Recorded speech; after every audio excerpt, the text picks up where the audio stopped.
Control of the seas could decide the fate of kingdoms, and in 1340, the English proved that mastery of the Channel was worth more than thousands of knights on land.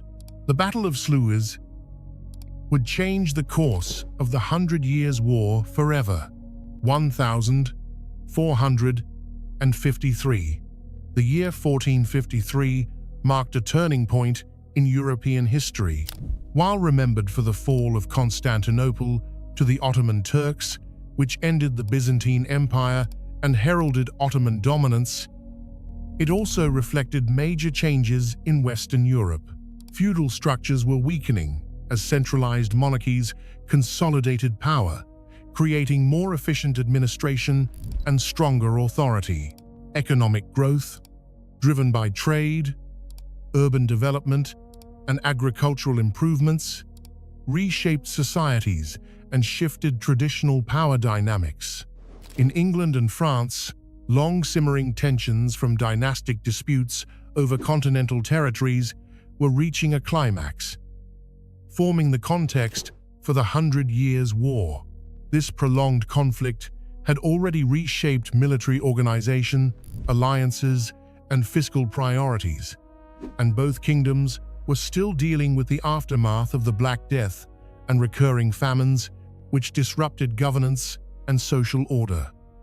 Meanwhile, new technologies, such as gunpowder artillery, began to challenge established medieval military strategies.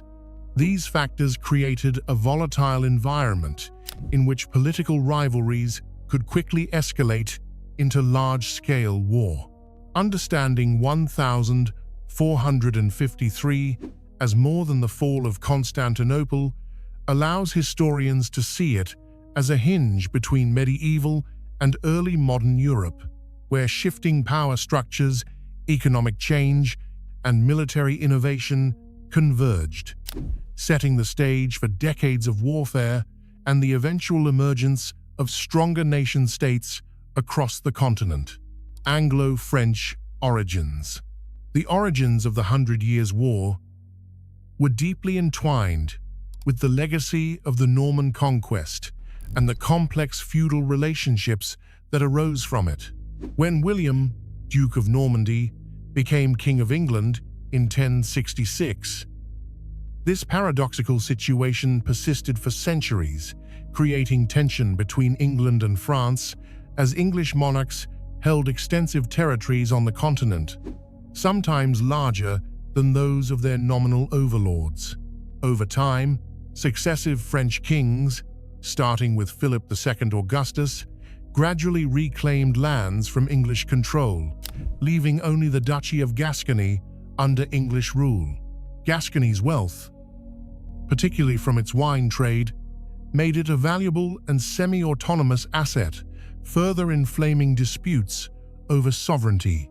The medieval world's overlapping allegiances created chronic friction, as English kings were both sovereign rulers and vassals obliged to homage, while French kings sought to enforce feudal authority. Dynastic marriages, inheritance claims, and territorial disputes fueled a climate ripe for prolonged confrontation. The simmering rivalry intensified as both states gained experience in raising armies, building fortifications, and managing complex logistics for cross-channel operations. These historical tensions were the powder keg that would eventually ignite into open warfare when dynastic succession issues created a contested throne in France in the early 14th century. Succession crisis. The immediate spark of the 100 Years' War occurred in 1328, with the death of Charles IV of France, the last direct Capetian king who left no male heir. This created a dynastic crisis that exposed the vulnerabilities of succession laws, particularly the Salic law, which barred inheritance through the female line. Edward III of England, Charles IV's nephew through his mother, claimed a legitimate right to the French throne. But French lords rejected his claim and installed Philip of Valois, a cousin from a cadet branch of the Capetian dynasty, as king. This decision established Edward as both a disgruntled vassal and a potential adversary. Initially, Edward paid homage to Philip VI, but the young English king's seizure of power in 1329, including the elimination of his mother's lover, Roger Mortimer, allowed Edward to assert independent authority. Tensions escalated when Edward offered refuge to Robert of Artois, a French nobleman accused of plotting against the Valois king. Philip demanded Artois' extradition, but Edward refused, further inflaming diplomatic conflict. The intersection of dynastic law, feudal obligation, and personal rivalries created a tangled web of claims and counterclaims. This crisis was compounded by existing territorial disputes over Gascony and other continental possessions, making a large-scale war almost inevitable. The succession dispute was thus not merely a legal matter, but a reflection of centuries of intertwined Anglo-French politics, economic interdependence, and the fragile balance of feudal power. Edward's early actions. By the early 1330, Edward III had consolidated power in England and began asserting his influence on the continent. In 1333, he crushed Scottish allies of France at the Battle of Halidon Hill, demonstrating military effectiveness and a willingness to project power beyond England's borders. Edward's policies were driven by both dynastic ambition and practical economic considerations, including protecting trade routes and maintaining revenue from Gascony. He provided sanctuary to exiled nobles like Robert of Artois, defying French authority and positioning himself as a defender of those opposed to Philip VI. These actions, while politically justified from an English perspective, were provocations to the French crown. Tensions escalated as Edward prepared military expeditions, assembling troops and fortifying coastal positions in anticipation of conflict. Simultaneously, Edward faced domestic challenges, including securing finances for his campaigns through taxation and borrowing, which often caused friction with English barons. His early campaigns laid the groundwork for the military innovations and strategies that would define the war, including the use of longbowmen, rapid raids, and coordinated sieges.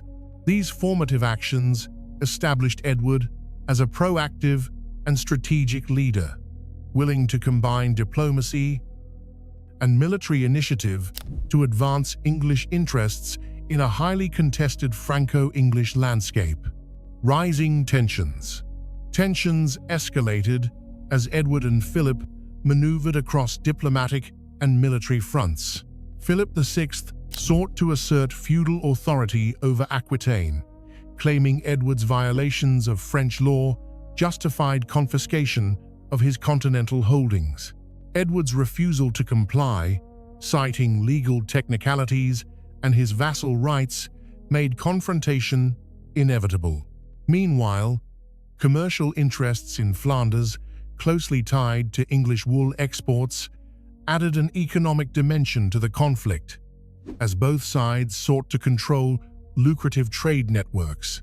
Minor border skirmishes and raiding campaigns intensified hostility, and both monarchs began preparing for larger-scale military engagements. England faced naval threats from French forces, while France had to contend with the growing organization of English troops and the emergence of skilled longbow units. The climate of escalating distrust, combined with unresolved dynastic disputes and economic imperatives, created a situation where any provocation could trigger war.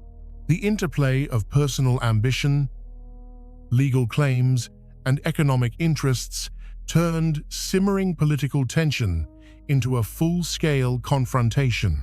By the mid-1330s, both kingdoms were heavily militarized, and alliances were forming across the region, setting the stage for an extended and complex conflict that would endure for over a century. War begins. The formal outbreak of hostilities is often dated to the 24th of May, 1337, when Philip VI declared that Aquitaine had reverted to the French crown due to Edward's disobedience. This declaration marked the beginning of open warfare, as both sides mobilized troops and prepared for protracted campaigns. Edward, leveraging his continental holdings and alliances, gathered a coalition of English forces and mercenaries, while France relied on feudal levies and conscripted knights. Early confrontations included border skirmishes in Gascony and strategic movements in Flanders, reflecting the dual nature of the war: territorial disputes on the periphery and larger strategic objectives in the heart of France. The initial campaigns highlighted the importance of mobility, logistics, and supply lines as armies sought to maneuver without overstretching resources. These early years demonstrated that the conflict would be protracted, with both sides adapting to changing conditions, developing new tactics, and learning the significance of morale, discipline, and fortification. The declaration of war in 1337 set in motion a series of interconnected campaigns, raids, and sieges that would evolve into one of the longest conflicts in European history: chevauchée raids. Edward III's strategic innovation, the chevauchée, became a hallmark of English military operations. This tactic involved rapid, mounted raids across enemy territory, deliberately destroying crops, towns, and infrastructure to weaken morale and the local economy. Chevauchées were low-cost, high-impact operations designed to disrupt French control, generate revenue through looting, and provoke the enemy into unfavorable battles. Normandy, Aquitaine, and Flanders often bore the brunt of these campaigns, with villages burned and resources seized to finance further operations. Chevauchées were also a psychological weapon, demonstrating the reach and audacity of English forces while undermining faith in French protection. The strategy relied on longbowmen for covering fire and cavalry for mobility, maximizing the English army's strengths against larger but less flexible French forces. Beyond immediate destruction, chevauchée helped establish patterns of war that emphasized mobility, strategic targeting, and economic disruption. The combination of speed, coordination, and psychological pressure allowed relatively small English forces to exert disproportionate influence over vast territories, shaping the conduct of medieval warfare throughout the conflict. Naval battles. Naval engagements were a decisive factor in the early phases of the 100 Years' War, shaping the ability of both England and France to project power across the Channel and influence trade, troop movements, and territorial security. Recognizing the critical importance of maritime supremacy, Edward III assembled a fleet of approximately 150 converted merchant cogs at Orwell in Suffolk, preparing to confront the French navy, which had anchored near Sluys in 1340. The ensuing Battle of Sluys proved a turning point, as favorable winds, disciplined longbow fire from the deck, and superior English seamanship allowed Edward's forces to annihilate the French fleet almost entirely. This victory granted England uncontested control over the Channel, facilitating the secure transport of troops, supplies, and siege equipment to the continental theater while effectively isolating French coastal strongholds. Beyond the immediate military implications, The triumph at Sluys disrupted French communication lines and commerce, magnifying the effectiveness of English inland campaigns and the chevauchée strategy by allowing raiding parties to operate with minimal risk of interception. The battle also underscored the strategic integration of land and sea operations, demonstrating that maritime dominance could directly influence outcomes on the battlefield and shape the larger trajectory of a conflict. With control of the seas secured, England maintained persistent pressure on multiple fronts, compelling France to contend simultaneously with coastal defense, internal supply issues, and repeated English incursions. The English fleet's performance highlighted the growing importance of naval power in medieval warfare, proving that successful campaigns depended not only on infantry, cavalry, and siegecraft, but also on command of the waters that connected theaters of war, secured lines of communication, and allowed for the sustained projection of military and economic power across borders. Crecy Campaign. The campaign leading to the Battle of Crécy in 1346 highlighted the evolving nature of medieval warfare, combining strategy, terrain, and technological advantage. Edward III led his army from England into Normandy, conducting a devastating chevauchée that systematically raided French towns, burned crops, and disrupted supply lines, aiming to weaken morale and cripple the enemy economy. By the time his forces approached Crecy, Edward commanded roughly 14,000 men, including longbowmen, dismounted knights, spearmen, and light cavalry, known as hobelars. Opposing him were over 30,000 French troops under Philip VI, including heavily armored knights, crossbowmen, and infantry. Edward's careful selection of an elevated ridge provided a natural defensive position that amplified the longbowmen's impact. Environmental factors, such as a sudden thunderstorm, further disadvantaged the French, damaging their crossbows and exposing their heavy knights to English arrows. Repeated cavalry charges against disciplined infantry and well-positioned archers failed, demonstrating the declining dominance of mounted knights when facing coordinated long-range attacks. The campaign emphasized meticulous preparation, reconnaissance, and the exploitation of terrain, showcasing the effectiveness of combined arms and disciplined formations.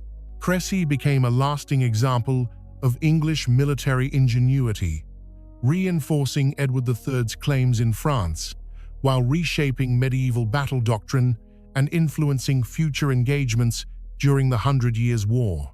Calais. Aftermath. Following the resounding victory at Crecy, Edward III seized the momentum by turning his attention to Calais, a strategically vital port on the northern French coast.